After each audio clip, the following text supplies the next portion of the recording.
देख लेते हैं इसमें नंबर 2 संख्या कोडिंग। तो संख्या कोडिंग क्या होती है कि इसमें जो हमारे अक्षर होते हैं, जो हमारे शब्द होते हैं, उनको हम संख्या के आधार पे, यानी कि जो गिनतियाँ होती हैं उसके आधार पे इनको कोडिंग कराया जाता है।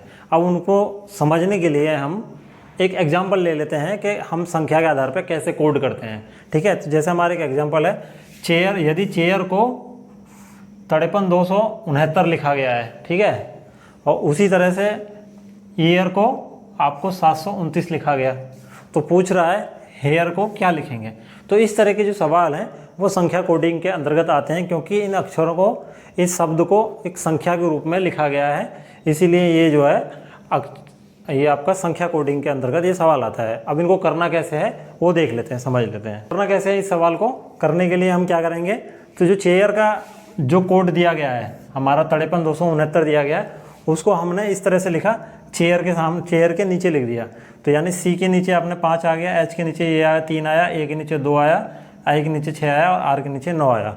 इस तरह से हमने इस चेयर का जो कोड है वो नीचे लिख दिया। उसी तरह से हमने ईयर का कोड लिख दिया आपका 729। तो ई के नीचे 7, ए के नीचे 2 और आर के नीचे 9 हो गया। अब हम देखेंगे जो हमारा वर्ड है इसमें जितने भी अक्षर दिए गए हैं, क्या ये सारे अक्षर इसके अंतर्गत अवेलेबल हैं जी। एच भी है, ई भी है, ए भी है, आर भी है। तो इसके अंदर जितने भी अक्षर दिए गए हैं हेयर के अंतर्गत, वो सारे अक्षर इन दोनों के अंतर्गत हैं। ठीक है, तो अब यहाँ से हम एच का निकालते हैं। तो एच का कितना कोड दिया गया है, एच का कोड है हमारे पास में 3। तो एच को हमने लिख दिया 3, ठीक है पहले। फिर उसके बाद में हमारा ई है, तो ई का कोड कितना दिया गया है, ई हमारा यहाँ पर है 7 दिया गया है, तो ई को हमने लिख दिया 7। उसी तरह से हमने देखा ए, तो ए हमारा कहाँ है, एक यहाँ पर है चेयर के अंतर्गत और इसका है कोड 2, तो इसका कोड हो गया 2। उसी तरह से आपका आर, आर कहाँ है, आर यहाँ पर है 9 है और आर यहाँ पे भी है 9, तो इसका कोड हो गया 9। ठीक है, तो ये जो हेयर का कोड हो गया आपका 37-29 कोड हो गया। तो इस तरह से हम जो शब्द है उसके अक्षरों के द्वारा हम कोड अंकों में बदल देते हैं। तो इस तरह के सवालों को संख्या कोडिंग के अंतर्गत रखा जाता है और इनको सॉल्व इस तरह से करा जाता है। अब इसमें दूसरा टाइप भी आता है कि जो हमारा अंग्रेजी वर्णमाला है उसके आधार पे इसमें जो अक्षरों की संख्या है उसके आधार पे भी सवाल दिए जाते हैं। जैसे सी हमारा यहाँ पे दिया है, तो सी को यहाँ पे क्या लिखा गया है, 3 नंबर पे है, तो सी ये 3 नंबर पे हो गया। एच कितने नंबर पर है, उसी तरह से ए कितने नंबर पर है, आई कितने पे है, तो उसी नंबर पे उसी हिसाब से कोड भी करे जाते हैं। तो एक टाइप ये भी आता है कि जो अंग्रेजी वर्णमाला के आधार पे उनके जो कोड कर दिया जाता है। ठीक है, तो अब बढ़ते हैं इसमें नेक्स्ट। अब इसमें देखते हैं नंबर 3। नंबर 3 है आपका शब्द प्रतिस्थापन कोडिंग। जो शब्द प्रतिस्थापन कोडिंग है इसके अंतर्गत क्या होता है, किसी एक शब्द को हम दूसरा कोई वर्ड बोल देते हैं, कोई अक्षर बोल देते हैं, और उसके हिसाब से दूसरे को हम कोई तीसरा अक्षर बोल देते हैं। इस हिसाब से हमसे सवाल पूछे जाते हैं कि भाई बताइए इसका मतलब क्या, किसी वर्ड का नाम पूछ के। तो इसमें क्या होता है, शब्द प्रतिस्थापन कोडिंग के अंतर्गत एक शब्द के बदले दूसरा शब्द बोला जाता है। ठीक है, चाहे वो वास्तविकता हो या ना हो, लेकिन जो सवाल में कहा गया है उसी को हमको मानना होगा। अब इस तरह की चीज़ को, शब्द प्रतिस्थापन को समझने के लिए एक हम एग्जाम्पल ले लेते हैं। ठीक है, तो एक एग्जाम्पल हमारा है, यहाँ पर हमने एक एग्जाम्पल लिखा है यहाँ पर। तो एग्जाम्पल क्या कह रहा है, यदि हवा को पानी, ठीक है, पानी को लाल और लाल को पीला, ठीक है, और पीले को हरा कहा जाता है। ठीक है, तो बताएं खून का रंग कैसा होगा। अब यहाँ पे कन्फ्यूजन हो गया, खून का रंग कैसा होगा। वैसे तो हमें पता है खून का रंग लाल होता है, बट इस सवाल के अनुसार खून का रंग लाल नहीं होगा। अब इसको समझने के लिए हमको समझना पड़ेगा कि हवा को पानी बोल दिया, पानी को लाल बोल दिया, लाल को पीला बोला गया, पीले को हरा कहा गया, तो खून का रंग हमारा कैसा होता है।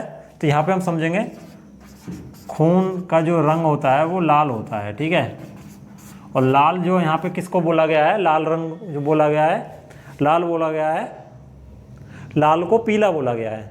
ठीक है, तो लाल को यहाँ पे पीला कलर बोला गया है, पीला रंग बोला गया है लाल को। ठीक है, लाल को पीला बोला गया है, तो जो इसका राइट आंसर हो जाएगा वो पीला हो जाएगा। खून का रंग इस सवाल के अनुसार पीला होता है। ठीक है, तो इस वैसे तो खून का रंग लाल ही होता है, बट इस सवाल के अनुसार जो बताया गया है उसमें खून का रंग यहाँ पे पीला है। तो इस तरह के सवालों को हम शब्द प्रतिस्थापन कोडिंग के अनुसार यूज करके समझ लेते हैं। ठीक है, अब समझते हैं इसमें अगला नेक्स्ट टॉपिक। नेक्स्ट है इसमें हमारा नंबर 4 मिश्रित कोडिंग। तो मिश्रित कोडिंग में क्या होता है, आपका कई सारे शब्द होते हैं या एक वाक्य होता है, उसको किसी दूसरे वाक्य में या उसे शब्द में बदल दिया जाता है।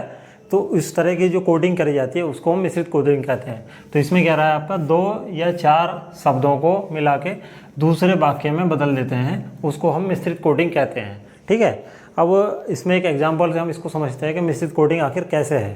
तो एग्जाम्पल हमारा क्या कह रहा है, यदि नी टिन फू, नी टिन फू का अर्थ है आपका हाउ आर यू।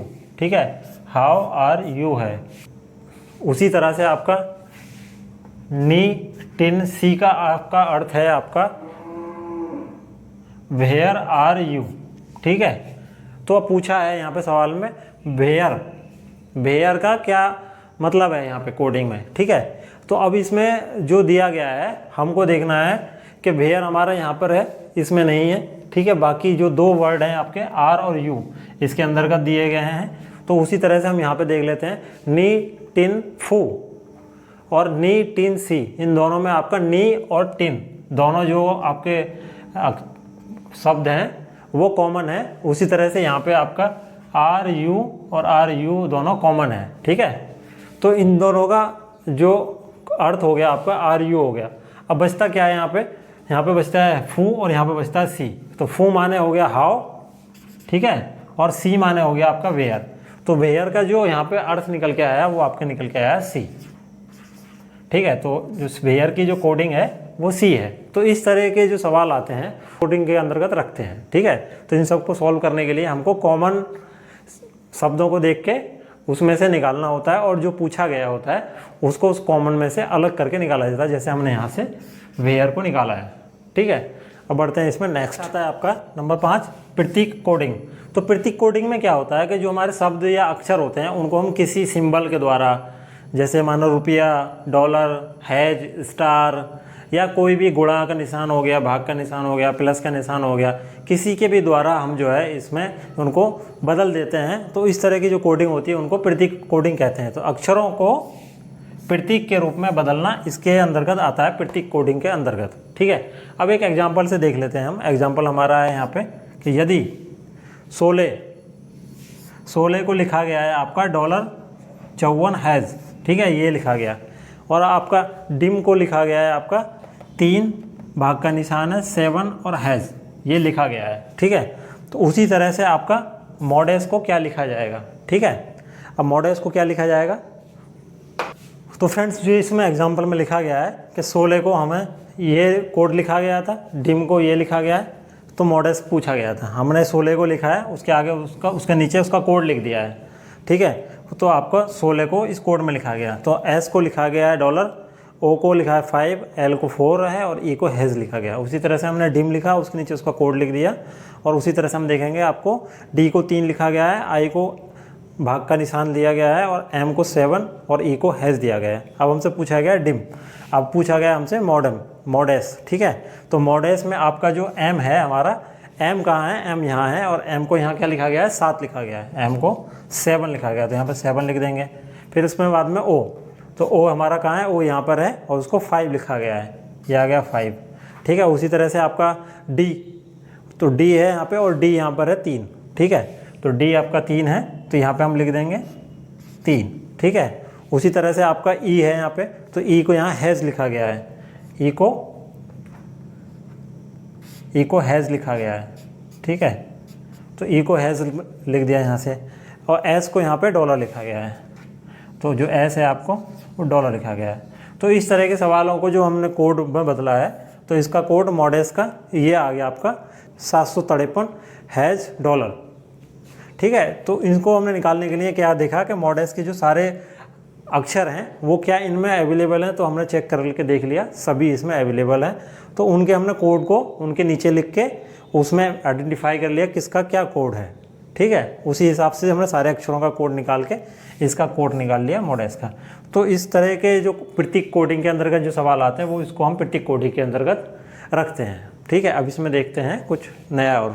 तो इसमें एक टॉपिक अब और हमारा है कि आपको अक्षरों के आंशिक मान के आधार पे, तो अक्षरों के जो आंशिक मान हैं उनके आधार पे, इसका मतलब क्या है, जो हमारा ए से लेकर जेड है उसमें आपको ए 1 नंबर पे है, जेड 26 नंबर पे है। उसी हिसाब से जितने भी इसमें ABCD और जेड तक अक्षर आते हैं उनमें उनके जो क्रम संख्या है उसके आधार पे जो सवाल आते हैं वो इसके अंतर्गत आते हैं। ठीक है, जैसे कि समझ लेते हैं हम एक इससे एज दिया है, यहाँ पे एज को लिखा है 175। ठीक है, ये कोड दिया गया है। तो ए का यहाँ पे क्या है, ए है हमारा 1 पे, जी है हमारा 7 पे और ई है हमारा 5 पे, इसीलिए इसका कोड जो हो गया 175 हो गया। तो उसी हिसाब से आपका DAE का कैसे निकलेगा, डी हमारा है 4थे नंबर पे, ए है हमारे 1 पहले नंबर पे और ई है हमारे 5वें नंबर पे। तो इसका निकल के आया 415। तो इसी आगे आपका अक्षरों के आंशिक मान के आधार पे जो सवाल आते हैं वो इसके अंतर्गत इसमें आते हैं। आज का जो टॉपिक है आपका कोडिंग और डिकोडिंग, इसमें लगभग मैंने आपको सभी टाइप के जो रूल्स हैं वो मैंने आपको समझा दिए हैं। अच्छा, रीजनिंग के अंदर का सबसे इम्पोर्टेंट बात क्या है कि आपने देखा होगा बहुत सारे यूट्यूब चैनल चल रहे हैं, वो सभी आपको सवालों की प्रैक्टिस करा रहे हैं या आपको कोई शॉर्टकट मेथड समझा रहे हैं। लेकिन शॉर्टकट मेथड ठीक है, अपना काम करना है, लेकिन कहाँ तक आप शॉर्टकट मेथड याद करेंगे, कब तक याद करेंगे? आपको उनका बेस पता होना चाहिए, उन सवालों करने का तरीका पता होना चाहिए। तो हमारे चैनल पे हम आपको उन सवालों को, रीजनिंग के लगभग सभी सवालों को करने का जो तरीका है वो हम आपको समझाते हैं। तो ऐसे ही इंफॉर्मेटिव वीडियो पाने के लिए हमारे चैनल को सब्सक्राइब जरूर कर लें। मिलते हैं नेक्स्ट लेक्चर पे। Thank you.